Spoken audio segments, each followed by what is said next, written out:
Okay, prepare yourselves, because what I'm about to tell you is going to sound like something straight out of a movie. But I promise you, every single agonizing detail of this nightmare is my truth. I lost everything my beautiful $2 million home, my kids were being ripped away from me in court, and my life was a shambles, a complete and utter ruin. Just when I thought I had absolutely nothing left to fight for, just when the world was closing in and I felt like giving up, I found something hidden deep in my dead mother's basement. Something that didn't just change my life. It fundamentally flipped the entire narrative of my existence on its head, exposing a truth so dark and so twisted that I still struggle to comprehend it. Was I wrong to use what I found to dismantle the lives of those who destroyed mine? Tell me honestly, would you have done the exact same thing if you were me? It all started, as these stories often do, with love, or what I thought was love.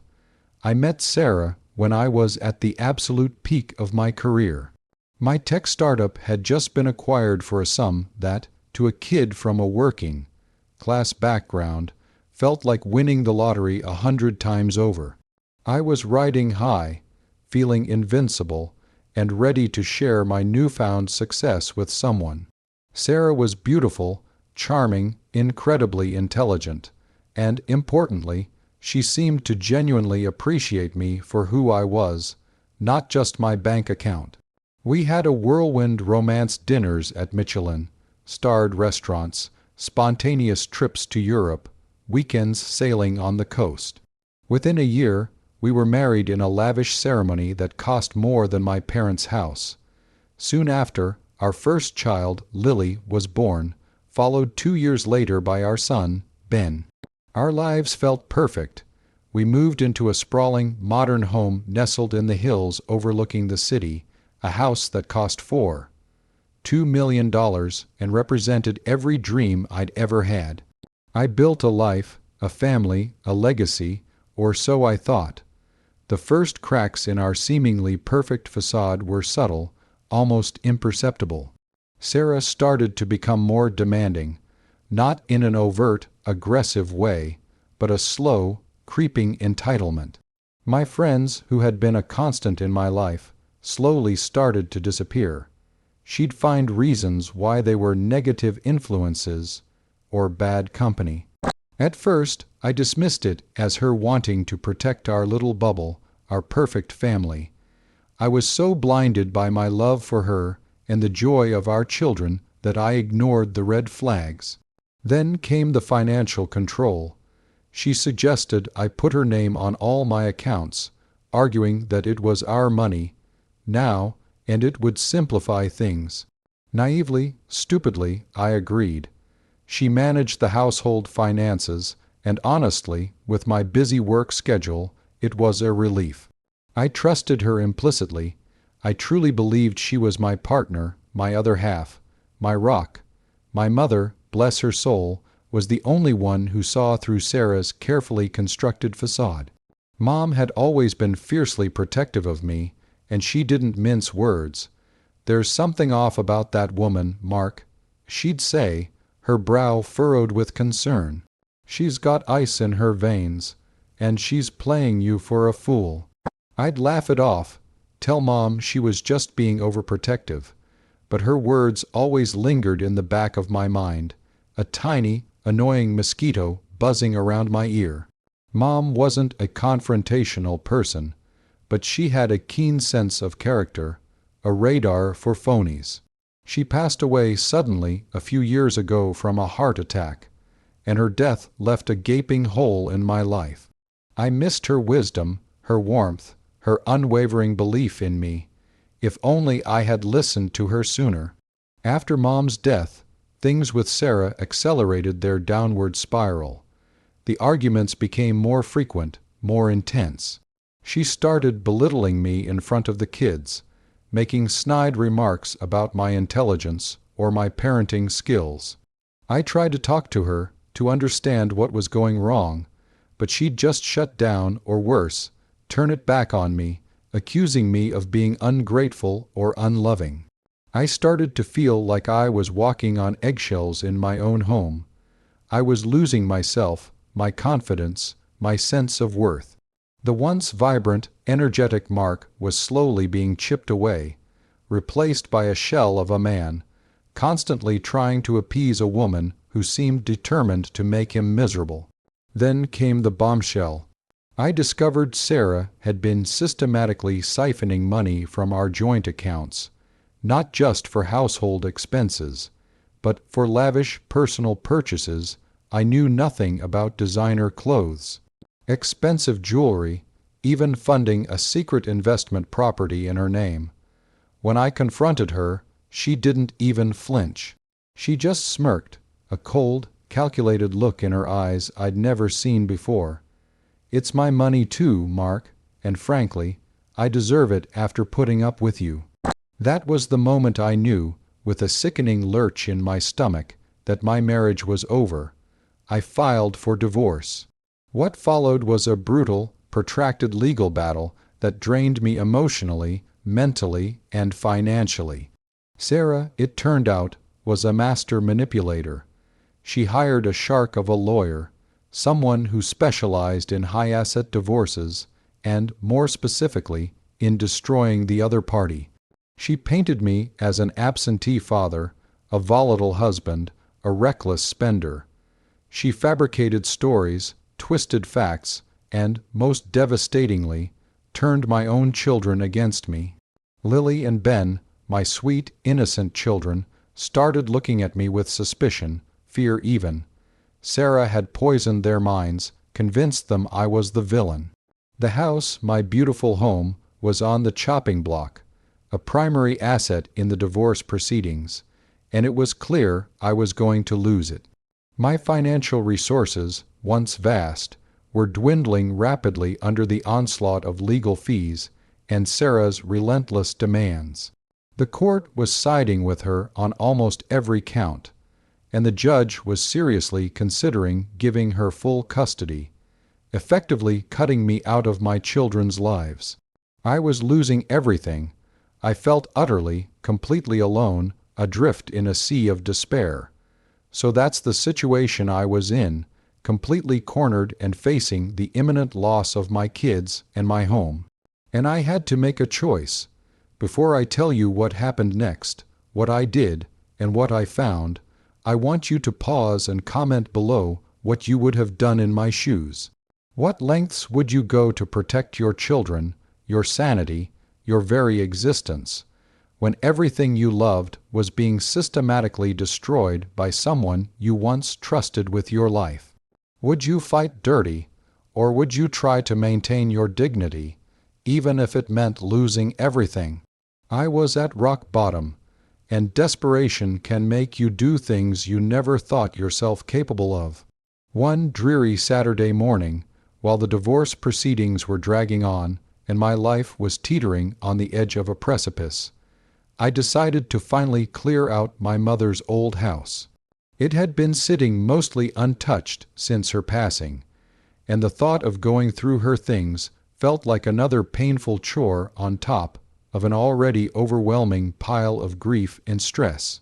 I started in the attic, sifting through boxes of old photos and forgotten treasures, each item a poignant reminder of a simpler, happier time.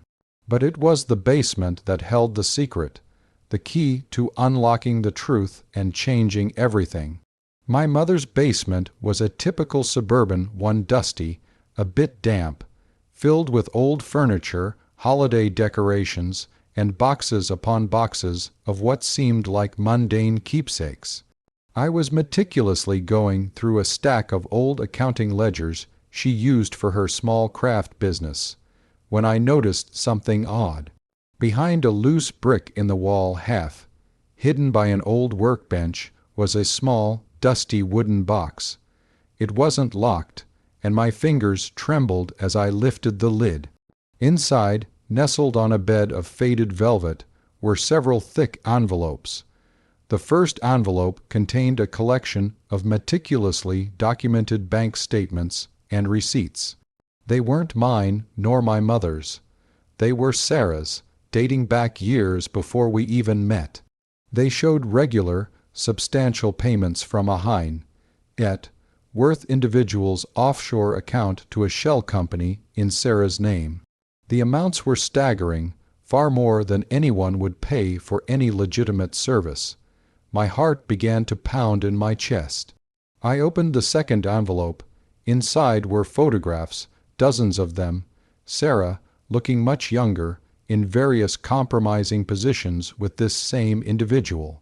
He was an older, extremely wealthy, and notoriously ruthless businessman, known for his connections to various illicit activities and his insatiable appetite for power and control. But that wasn't even the most shocking part. The third envelope contained a hand-written letter dated a few months before I met Sarah. It was from the businessman to Sarah. It detailed a clear, undeniable plot: to find a wealthy, naive target, marry him, gain control of his assets, systematically destroy him, and then divorce him, leaving him destitute, while she walked away with a significant cut of his fortune, orchestrated by this shadowy figure. The letter even referenced my mother, detailing how she was getting in the way, and needed to be dealt with. I dropped the letter, my hands shaking so violently I thought I might collapse. My mother's words echoed in my ears: "She's got ice in her veins, and she's playing you for a fool." My mother hadn't just suspected Sarah. She had been investigating her, painstakingly gathering evidence, trying to warn me, trying to protect me from a fate she clearly foresaw. The implication that this man, this vile individual, had somehow been involved in my mother's heart attack, twisted my gut into a knot of pure rage and grief. This wasn't just about money or a bad divorce anymore. This was a sophisticated, years-long con, a deliberate act of emotional and financial terrorism, orchestrated by a criminal mastermind and executed by the woman I had loved, the mother of my children. My mother, my brave, loving mother, had died trying to save me. This wasn't just revenge I was after now. It was justice. It was an obligation to her memory. I didn't waste a second. I took the box, every single piece of evidence, straight to my lawyer. He was a seasoned professional, and even he looked utterly stunned as he examined the contents. The bank statements, the photos, the letter. It was an irrefutable mountain of evidence. The kind of evidence that didn't just win a divorce case. It could bring down a criminal enterprise and expose a long-standing conspiracy. We immediately filed a motion to introduce new evidence, requesting an emergency hearing. The day of that hearing was the most intense of my life. Sarah walked in, radiating her usual icy confidence, her lawyer by her side, smirking as if they had already won. I kept my poker face on, a calm I didn't feel deep down. When my lawyer began to present the evidence, the air in the courtroom grew thick with tension. He started with the bank statements, showing the intricate web of transactions. Sarah's face, for the first time, began to show cracks. Her lawyer started to object, but the judge, captivated, waved him off. Then came the photographs. As they were projected onto the screen, a gasp went through the courtroom. Sarah's face went from pale to ashen. Her eyes darted to me, a flicker of raw, unadulterated panic in them. But it was the letter, the hand-written, damning letter detailing the entire scheme, that shattered her composure completely. My lawyer read excerpts aloud, detailing the plot, the targeting of me, the plan to exploit and destroy. The courtroom was silent, except for my lawyer's steady voice and the quiet sniffles of the bailiff. Sarah looked like she was about to vomit.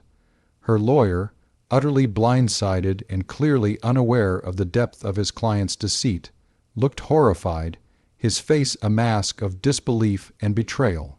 He knew, as did everyone in that room, that his career was on the line for defending such a monstrous lie. The judge, a stern woman who had presided over countless cases, looked down at Sarah with an expression of profound disgust. She declared a mistrial in the divorce proceedings and immediately ordered an investigation into Sarah and the businessman, citing probable cause for fraud, conspiracy, and potentially even murder. In connection with my mother's death, the custody order was immediately reversed, granting me full temporary custody of Lily and Ben, and restricting Sarah's access to them. The house, my home, was protected from being liquidated, and all of Sarah's financial machinations were frozen and placed under intense scrutiny. It was a complete, instantaneous reversal of fortune. The aftermath was swift and devastating for Sarah. The investigation quickly uncovered even more damning evidence, linking her to other victims of similar schemes. The businessman, a man who thought himself untouchable, was also embroiled in the scandal, his criminal empire finally brought to light. Sarah was arrested and charged with multiple counts of fraud, conspiracy, and a host of other financial crimes. She faces decades in prison. The businessman's assets were frozen, and he's now fighting for his freedom, his reputation in tatters. For me, it was a long, painful road to recovery, but one filled with immense relief and the slow, steady rebuilding of my life. The kids, Lily and Ben, are slowly coming around. It's not easy. Their mother's betrayal has left deep scars, but with therapy and an abundance of love and honesty from me, they are beginning to understand the truth. We still live in our beautiful house, which is now filled with laughter and a genuine sense of peace. The ghost of Sarah's deceit still lingers, a dark shadow that occasionally creeps into our memories, but it is fading. My mother's memory, however, shines brighter than ever. She saved me, even from beyond the grave, and I honor her every day by living a life of integrity and protecting our family. I often visit her grave, and I tell her everything, thanking her for her strength, her foresight, her unwavering love. What I found in that dusty basement wasn't just evidence. It was my mother's final, most profound act of love, a testament to her enduring spirit. So, that's my story. It's a harsh reminder that appearances can be deceiving, and that sometimes the people closest to you can harbor the darkest secrets. But it's also a story about resilience, about fighting for what's right, and about the incredible power of a mother's love. I hope my experience can serve as a warning to some and a source of strength for others. Please, like this video if you were on my side, if you think I did the right thing. Subscribe for more stories like this, and share your final thoughts on this whole mess in the comments section below. I'll be reading them all. I'll see you all in the next story.